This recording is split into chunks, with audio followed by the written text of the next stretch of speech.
नमस्कार. विविध योगासनांचा सराव करत असताना आपल्या पायाच्या जांघांमध्ये म्हणजेच इनर थाईज मधल्या नसांमध्ये, हाडपेरांमध्ये आणि स्नायूंमध्ये लवचिकता पूर्णपणे नसल्यामुळे आपल्याला आसनाची पूर्ण स्थिती घेता येत नाही. जसं आज आपण पाहणार आहोत समकोणासन. हा जो स्प्लिट आहे, अनेक जणांना अशी स्प्लिट करायची असते, समकोणासन करायचं असतं. किंवा हा साइड स्ट्रेच बघा, हनुमानासन.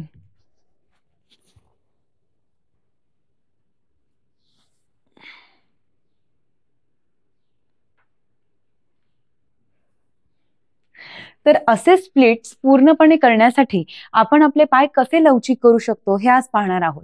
आणि ही स्प्लिट जमण्यासाठी आपण आधी पूर्वतयारी म्हणून कुठली योगासने केली पाहिजेत हे आज आपण जाणून घेणार आहोत. नुसती ही स्प्लिट यावी म्हणूनच नाही, तर आपलं उठणं, बसणं, चालणं, धावणं हे सुद्धा इम्प्रूव्ह व्हावं. तसंच कामगार वर्गाला कुठलंही काम करत असताना, जसं बसमध्ये चढणं, ट्रेनमध्ये चढणं, हे सगळे आपले ऍक्टिव्हिटी आहेत ते सोपे जावे आणि पायांना कुठे कधी इजा होऊ नये किंवा वयोमानानुसार पायांमधली लवचिकता कमी होते किंवा पायांमधली ताकद कमी होते, तर त्यामुळे काय त्रास होणे म्हणून सुद्धा ही स्प्लिट्स इम्पॉर्टंट आहेत. तसंच खेळाडूंसाठी हे स्प्लिट्स खूप महत्वाचे आहेत. त्यामुळे आज आपण पाहूयात की पूर्ण स्प्लिट लवकरात लवकर आपल्याला कशी जमेल. हनुमानासन किंवा समकोणासन ही दोन्ही योगासनं जमण्यासाठी कुठली योगासनं पहिली सरावात आणली पाहिजेत हे आता आपण पाहतोय. तसंच तुम्ही बघताय इथे बेड आहे, तर मी बेडच्या सुद्धा आधाराने तुम्हाला काही स्ट्रेचेस दाखवणार आहे. तर पहिला स्ट्रेच आपण पाहूया. पहिला आपल्याला पायांना ताणायचं आहे, त्यासाठी आपण विविध प्रकारे पायांना ताणूयात.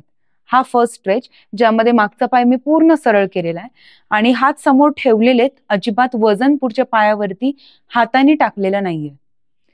थोडे जर्क, 1 2 3 4 5 6 7 8 हे अनुक्रमे तुम्ही दुसऱ्या पायाने सुद्धा करायचे. त्यानंतर आता मी थोडेसे जम्प्स करून घेते, म्हणजे पाय हलके व्हायला पाहिजे.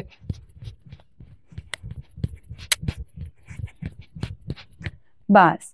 आता काही अजून कार्डिओ ऍक्टिव्हिटी करूयात की ज्यामुळे अजून शरीर लवचिक होईल आणि रक्तप्रवाह पायांमधला वाढेल. हे किक्स बघा.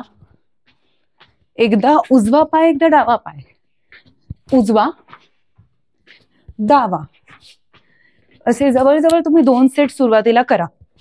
मग ते 15-15चे किंवा 20-20चे.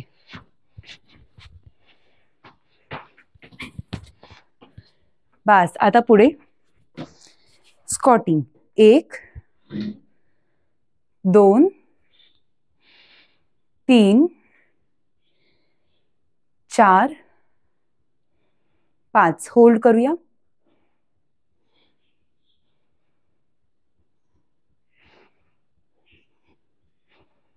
बस. पुढचं आसन बघा. एका पायाला इथे पकडायचंय, गुडघ्यात पकडा किंवा इथे पकडा आणि पायाला सरळ ताणा.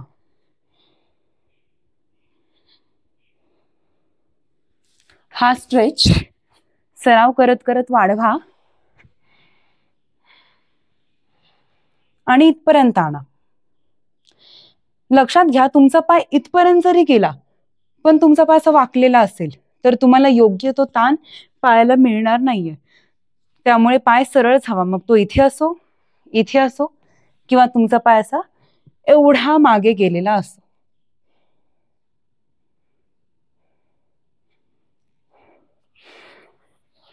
हेच दुसऱ्या पायाने सुद्धा करा. अनंत आसन तुम्हाला दाखवते. आता आपण पाहिलं ते सुप्त त्रिविक्रम आसन होतं. अनंत आसनामध्ये सुद्धा असाच स्ट्रेच आहे.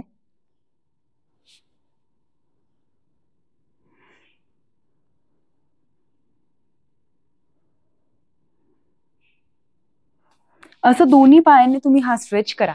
त्यानंतर आता आपण भद्रासन पाहू. हे भद्रासन. मग आता भद्रासनात तुमचे पाय जितके खाली जातील तितके इनर थाईज इथे स्ट्रेच होणार आहे. तर त्यासाठी तुम्ही काय करू शकता, पायांवरती वेट्स मिळतात ना, ते वेट्स ठेवू शकता किंवा दोन्ही हातांनी डायरेक्टली असा प्रेशर द्या. आणि अजून एक एक्सरसाइज म्हणजे बटरफ्लाय एक्सरसाइज. अशी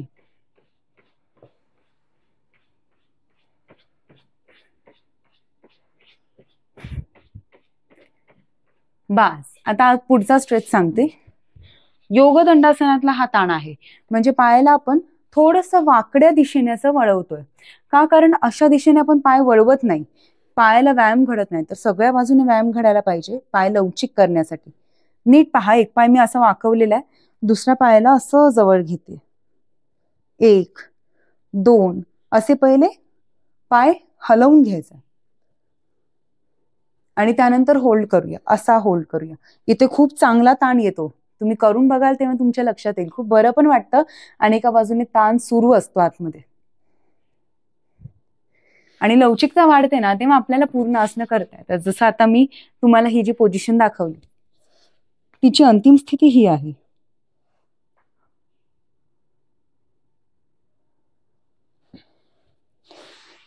आता अजून पुढचा स्ट्रेच शिका. पायाला असं वाकवायचंय, जवळ घ्यायचंय. हा स्ट्रेच करताना काय लक्षात घ्यायचंय की पाय असा आडवा असला पाहिजे, हॉरिझॉन्टल असला पाहिजे, थोडा पण असा उभा नको. मग पायाला तुम्ही जास्तीत जास्त जवळ घेऊ शकता. ही तुमची पहिली प्रॅक्टिस आहे. हाच प्रकार तुम्ही झोपून सुद्धा करू शकता. त्यानंतर थोडासा पाय वर घ्यायचा, इथेही प्रॅक्टिस करायची. हेही तुम्हाला काही दिवसात जमू लागलं की पाय डोक्याला लावण्याचा प्रयत्न करायचा. हेही जमलं की मग हा हात पुढे घ्यायचा. आता आपण तिसरी चौथी पायरी पाहिलेली आहे या आसनाची. इथे पकडायचं, टाच डोक्यावरती अशी ठेवायची आणि हेही तुम्हाला सरावाने नीट जमायला लागलं की त्यानंतर हा स्ट्रेच. वा, इकडून खूप चांगला ताण आता माझ्या पायाला मिळालेला आहे. हे आहे एकपाद शिरासन.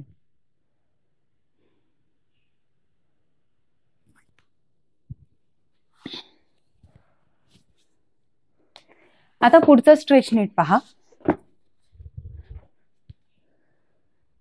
आपण गुडघा खाली ठेवायचा आणि पाय कुठल्याही एका हाईट वरती ठेवायचा. म्हणजे आता मी बेडवरती पाय ठेवते असा,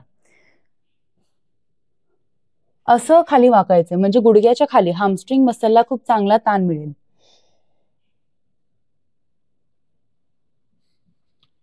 हा पाय आपल्याला खाली ठेवता आला असता, पण वर का ठेवला मी? तर मुद्दामून, कारण मला एवढ्याच लेवलला नाही, जमिनीच्या लेवलला नाही, तर पायाच्याही खाली बेंड होता आलं पाहिजे, असं स्ट्रेच वाढवण्यासाठी.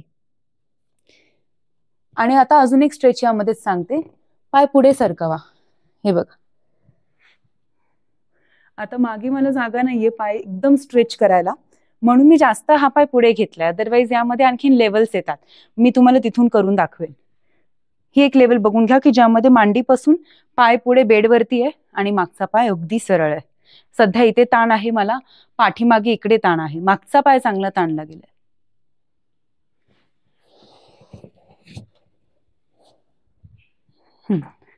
हाच प्रकार आपण जमिनीवर पाहू. गुडघा खाली, पुढचा पाय टाचेवरती आणि त्यानंतर तुम्हाला पकडायला कुठे काय हवं असेल तर तुम्ही चेअर ठेवू शकता किंवा बेडच्या बाजूला करू शकता. आणि गरज नसेल तर सरळ जमिनीवरती हात ठेवा आणि मग पाय पुढे सरकवा. हा बघ, एकदम आरामात मी पुढे तो स्लाइड केला, पण गुडघा मात्र सरळ ठेवला. एवढा स्ट्रेच होत असेल तर उत्तम, कमी होत असेल तर असा करायचा. एवढीच फ्लेक्झिबिलिटी असेल ना तर इथपर्यंत होल्ड. आता एका पायाला स्ट्रेच आहे पण मागच्या पायाला स्ट्रेच नाही म्हटल्यानंतर काय करायला पाहिजे? तुम्ही थोडं गुडघा असा उचलून थोडं मागे घ्यायला पाहिजे. सो आता दोन्ही पाय स्ट्रेच झालेले. आता पुढचा पाय आपल्याला पुढे ढकलायचा आहे हळूहळू, मग तुम्ही इथपर्यंत पोहोचणार. काही दिवस तुम्ही या लेवलला प्रॅक्टिस केलीत की तुम्हाला असं बसता येणार, पूर्ण स्प्लिट.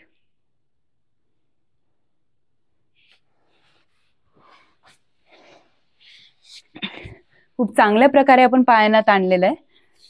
आता एक उभं राहून मी तुम्हाला स्ट्रेच सांगते. हे बघा, तुम्ही असा सपोर्ट घेऊ शकता वॉलचा.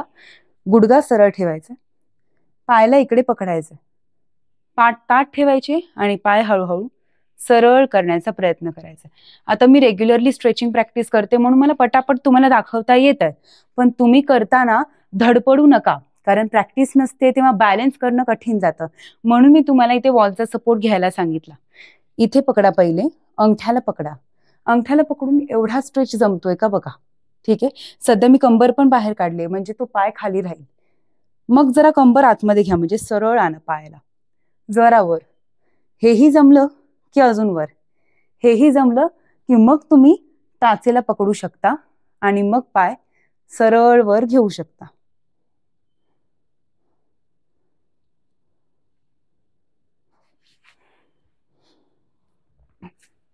तर ही सगळी योगासनं तुम्हाला लवकरात लवकर जमावीत याकरिता मी तुम्हाला काही सोपे प्रकार दाखवलेत. तुम्ही नित्य नियमाने हे सगळे प्रकार करा, कारण जेव्हा आपण खंड न पाडता व्यायाम करतो तेव्हा त्या संबंधीचं गोड फळ आपल्याला नक्की मिळतं. त्यामुळे फक्त खंड पडू देऊ नका तुमच्या सरावामध्ये आणि या स्प्लिटचे, या स्ट्रेचिंगचे सगळे फायदे तुम्हाला होऊ देत. गुडघेदुखी, व्हेरिकोज वेन्स, सायटिका किंवा पायदुखी जर असेल तर आपल्याला हे स्ट्रेचेस आराम देण्याकरिता खूप उपयोगी ठरतील. त्यामुळे लवकरात लवकर सरावाला तुम्ही सुरुवात करा. धन्यवाद.